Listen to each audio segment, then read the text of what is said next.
welcome back to my channel Happy Learning Mathematics. So today you will be learning your 27th lesson, which is data representation and interpretation. So in this lesson, children, actually there are two major topics. So I have split this video into two sections. That means I will be covering one topic which is stem and leaf diagram in this video, and another topic will be in the upcoming video. You can check the link in the description below as well for the second video, which will cover the other unit, other topic. So today we will be learning about the stem and leaf diagram. So let's look at the idea of the stem and leaf diagram. So children, stem and leaf diagram is a standard method of organizing numerical data. Okay, so it contains a chart like this, where in the first column we have the stem and in the second column we have the leaf part. Okay, so there are a few points you need to consider when you write the relevant data, the numbers in a stem and leaf diagram. So the first thing you should consider is the leaf part always contains the units value of a number. Okay, that means let's take the number 73. So the units part is 3. So that will be written in the leaf part of the diagram. Okay, so remember, always the leaf column will contain the units value of a number. Okay, and another thing you have to consider is, if it is a one digit number, what is a one digit number? The numbers from 0 to 9 are one digit number. Am I right? In order to mention few, 2, 4, 8, 9 are one digit numbers. So when you write this, represent this in a stem and leaf diagram, always the stem would be 0.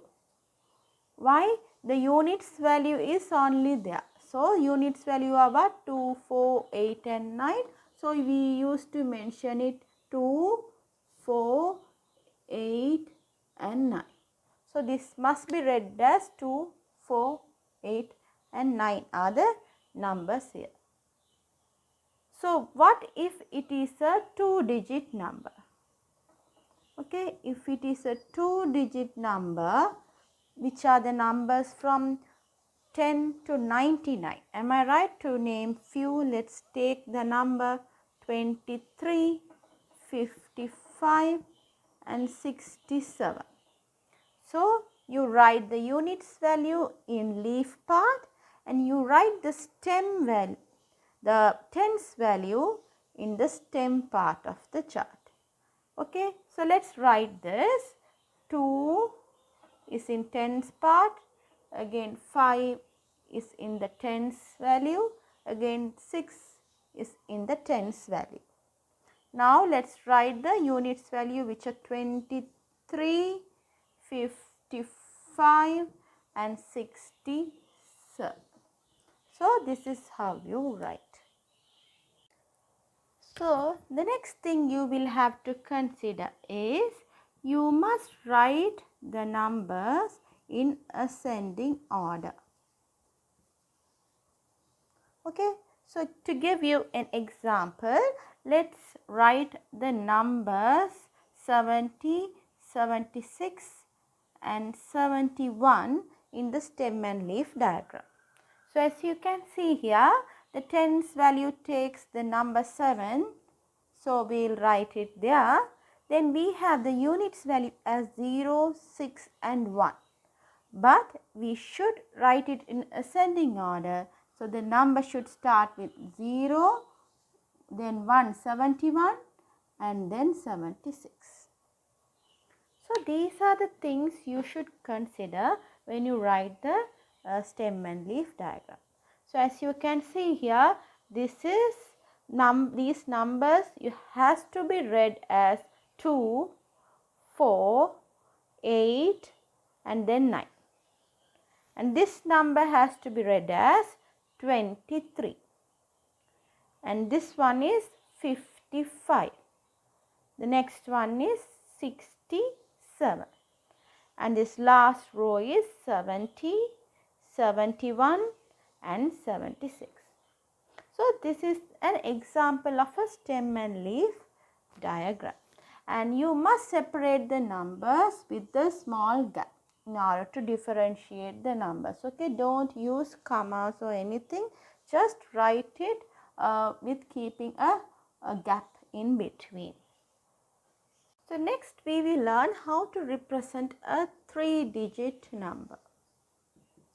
Okay, so 3-digit numbers, I'll mention a few: 241, 256 and 263. So remember, always the units value will come under the leaf section. So the remaining 2 numbers will come in the stems column. So first we have a 24, 25 and a 26. So let's write those numbers first. And then let's write the units value there. Did you understand? So if they give you a 3-digit number data, so you can represent that in this way. So the next thing is we are going to learn how to represent a decimal number in a stem and leaf diagram. So yes, you also can represent a decimal number. So here the stem takes the values before the decimal point and the leaf part takes the value of first decimal place. So here we do have 1 and 2 in the stem section. So let's write that first. And here we do have 1.4. So 4 comes here. Then 1.5, 5 comes here. Then 2.8, 8 comes next to the 2's value. So you can mention that in the key, mentioning here 1, 4 represents the number 1.4. Okay, so otherwise you would have just read it as 14. Am I right? So you can just write as a key it in this way in order to interpret the data easily when you get the relevant information. Okay, so most of the questions will contain a key like this in order to give you the understanding of the way of reading this data from the stem and leaf diagram. So I have written an example question in here. So here we do have 9 numbers. So let's represent them in the stem and leaf diagram. So these are 2-digit numbers. So you know the units place value will come under leaf part and the tens place values will come under the stem part. So we have the numbers 3, 4, 5 and then 2 for stem section. So let's write that in ascending order first: 2, 3, 4 and then 5. Now let's write the numbers one by one. 30. 30 comes next to the 3, which is like this. Second one is 41. We write it in this way. Then 44, we will keep a gap and then write the number. 33, 46, 50, then 46 again, 52 and at last 28. Okay, so this is how we represent the data. So if there are large collection of data, children, you can make it in with 2 tables, because at once it's difficult for you to write in ascending order. So first go through the numbers one by one and write it, then make another table adjusting it into ascending order. So you can write that way. Since it is only 9 numbers in here, I have written directly to the table. Now let's find the minimum value of the given data. So it's very easy to obtain this from the diagram. So the very first number of the diagram would be the minimum value. So what's the very first value? It's not 8. What should you read it as? It is 28. So don't make a mistake when they ask you for the minimum value. You should write along it with the stem, which is 28. Then let's write the maximum value of the given data, which is the last number in the diagram. So what is the number? It is 52. And then we will find the range of the given data. So what is a range? Range is the difference of the